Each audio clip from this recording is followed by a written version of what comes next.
My name is Captain Andrew Peterson, and I want to tell you about the moment I watched a soldier age 10 years in a single afternoon, not on the battlefield, not during gunfire, but alone, in a silent metal room, with nothing in front of him except a blank piece of paper.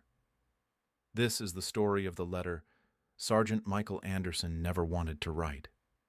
In 2009, the desert was quiet in the way that only comes after tragedy. The dust had barely settled. The medics had already left. Corporal Andrew Lewis was gone, but his boots were still beside his bunk. His coffee cup still sat half full. His laughter was still hanging in the air like smoke that refused to clear. An hour before the sniper's bullet, Andrew had been talking about home, about his father's old pickup truck, about the fishing trips he was going to take when he returned. He had promised his dad he'd be stronger than the past, stronger than every hardship they had survived together. That promise ended with a sound nobody heard clearly. When command selected Michael to write the letter to Andrew's parents, no one asked if he was ready, because readiness has nothing to do with it. Michael took the paper and walked into the operations room, closing the door behind him. The room smelled of oil, sweat, and cold coffee. There was no music, no noise, just the hum of an old generator and the weight of responsibility pressing down on his chest. He sat there for 3 hours, not moving, not writing, just staring. A blank page is harmless to most people. To Michael, it was a battlefield. How do you describe the way a life disappears in your arms? How do you tell a mother that the hands which once tied her son's shoes were now empty? How do you explain that a young man's final words weren't about pain, but about his father? He kept hearing Andrew's whisper, "Tell my dad I tried to be strong."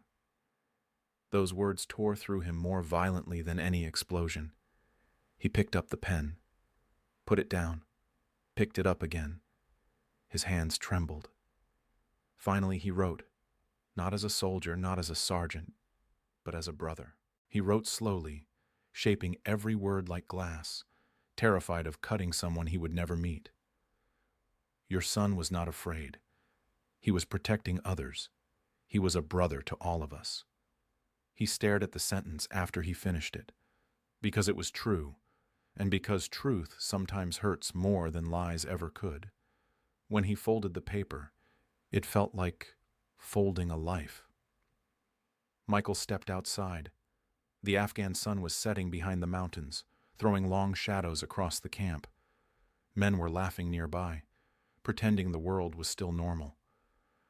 Michael walked past them and sat down in the dirt where nobody could see him, and there, with dust settling on his boots and war echoing in his ears, he cried, not loud, not broken, just the silent, shaking cry of a man who knew that somewhere across the ocean a mother was about to open an envelope that would forever divide her life into 2 parts, before her son left for war, and after he never came home. My name is Captain Andrew Peterson, and I want to tell you about the moment I watched a soldier age 10 years in a single afternoon, not on the battlefield, not during gunfire, but alone, in a silent metal room, with nothing in front of him except a blank piece of paper.